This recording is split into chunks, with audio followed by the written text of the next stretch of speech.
Bonjour tout le monde, c'est Yannick, j'espère que vous allez bien. En panne d'idées pour offrir des cadeaux high-tech à vos familles, à vos proches, je vous propose ma petite ou grande sélection qui pour moi est aussi l'occasion de faire un petit bilan sur l'année écoulée. Je peux vous dire, 2022 a été une grosse année, même si sur certains aspects, des choses qui sont sorties, je n'ai pas forcément toujours été si ébloui que ça. J'ai en tout cas toujours beaucoup apprécié vous partager mes impressions sur tous ces produits. Alors au niveau du fonctionnement de la chaîne, je suis très satisfait. Vous avez vu, j'ai connu quelques changements au niveau de mon décor. Je passais d'un fond vert à un faux décor à maintenant un vrai décor depuis cet été. J'ai pas mal travaillé justement là-dessus. En tout cas, j'espère que ça vous plaît autant que ça me plaît. Et il y aura encore tout simplement des changements au fur et à mesure parce que moi j'adore quand ça change, quand ça bouge, sur YouTube comme dans la vie d'ailleurs. J'ai aussi en même temps pu avoir l'occasion d'investir dans du matos. Ça c'est uniquement à vous que je le dois. Donc c'est en même temps aussi le moment peut-être de vous remercier d'être toujours plus nombreux à rejoindre cette chaîne. YouTube reste pour moi une aventure vraiment incroyable. Parlons maintenant de cette fameuse sélection. Je commence par les smartphones. On ne peut pas dire que l'année 2022 fut particulièrement mémorable. Je m'attends à davantage de folie en 2023. Je ne vais pas vous refaire l'année, mais plutôt vous partager certains de mes coups de cœur. Et ça commence par un smartphone haut de gamme. Le Oppo Find X5 Pro cette année, c'était pour moi l'un de mes chouchous. J'ai découvert la marque à travers plusieurs produits lancés cette année. Collaborer avec eux, c'était clairement une chance pour moi. J'ai découvert un produit très équilibré qui ne souffre pas de réels défauts. En dehors de son prix, on va pas se mentir, il est cher. Cette année, j'ai pu tester beaucoup de produits haut de gamme. J'ai tenté de remplacer le Find X5 Pro par le Galaxy Z Flip 4.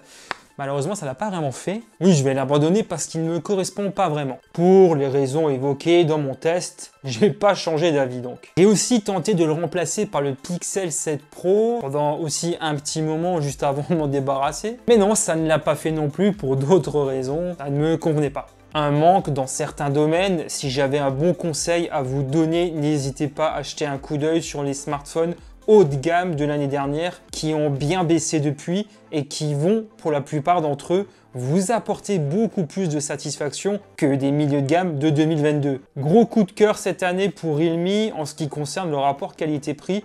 J'ai encore un bon souvenir des GT2 Pro, GT Neo 3 et 3T en édition Dragon Ball Z, le Honor 70, un milieu de gamme orienté photo et vidéo qui peut séduire son public aussi. Je n'oublie pas Xiaomi et Poco, les 12T et 12T Pro qui m'ont davantage attiré que les 12 et 12 Pro de ce début d'année. De son côté, Poco a dégainé un F4 GT orienté gaming très performant avec ses petites LED au dos et ses gâchettes qui apportent un petit plus en termes de gameplay. Sans oublier le X4 GT et le F4 qui évolue peu de son côté par rapport au F3 qui reste toujours dans la course en 2022. Ou sinon le Galaxy A52s qui pour ma part reste ma préférence aux appareils lancés par Samsung dans la série A cette année. Certains de ces smartphones viennent naturellement s'ajouter à mes différentes sélections que je vous ai proposées tout au long de l'année. Il paraît que les tablettes ont moins la cote cette année alors que pourtant je trouve qu'en 2022 on a eu de belles choses qui ont été proposées. J'avais même le sentiment que c'était mieux que l'an passé. L'an dernier j'avais découvert la Pad 5 Pro, peu après son lancement en Chine. Malheureusement Xiaomi n'a pas sorti cette variante en France. Malgré tout, la Pad 5 reste un excellent rapport qualité-prix avec des performances très convenables et un bel écran. J'ai aussi eu la Lenovo P12 Pro, une grande tablette 12 pouces avec écran AMOLED, une marque dont j'entends finalement peu parler dans ce domaine, mais qui propose un produit très intéressant. Moins cher, mais aussi plus attractif. Les Oppo Pad Air et Xiaomi Redmi Pad, deux tablettes 10 pouces vendues autour des 200 € qui couvrent une majorité d'usages, notamment multimédia. Ces deux-là pourraient, je pense, trouver leur place sous le sapin sans aucun souci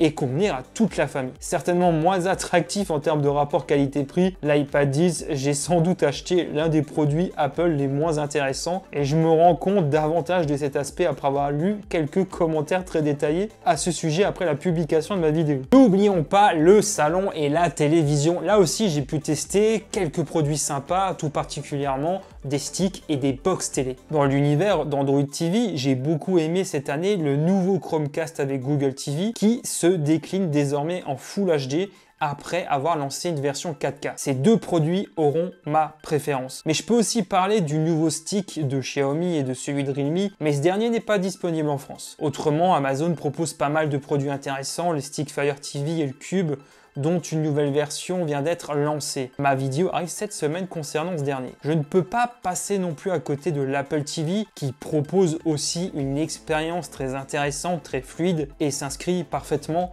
dans l'écosystème de la marque. Je vais maintenant vous parler d'objets connectés de façon un peu large, en commençant par un produit qui reste pour moi toujours très tendance cette année, même si son prix a un peu augmenté, c'est le Meta Quest 2, anciennement Oculus, un casque de réalité virtuelle. Il propose un certain nombre de choses intéressantes. Si vous voulez vous initier à la VR, c'est pour moi un excellent choix pour s'immerger dans un nouveau monde. C'est un casque polyvalent, autonome et utilisable à la fois sur PC. J'adore ce casque, bon, le prix a augmenté, comme je disais. Je poursuis en parlant montre connectée. Cette année, j'ai beaucoup aimé la Galaxy Watch 5, qui n'est pas une grosse évolution de la Watch 4, qui elle reste toujours dans le coup. La Honor GS3 était assez cool. Xiaomi a aussi ajouté une nouvelle montre à son catalogue cette année. Après, ma préférence va plutôt au bracelet connecté et vous vous en doutez peut-être au moins pour certains. Ma préférence ira au Smart Band 7, anciennement Mi Band, qui reste l'un de mes produits favoris. Mais il faut avouer que les prix ont augmenté ici aussi, alors que les évolutions ne sont pas toujours très significatives. Je n'ai pas testé beaucoup d'écouteurs cette année, mais il y a une paire que j'utilise toujours dont je ne peux plus me séparer,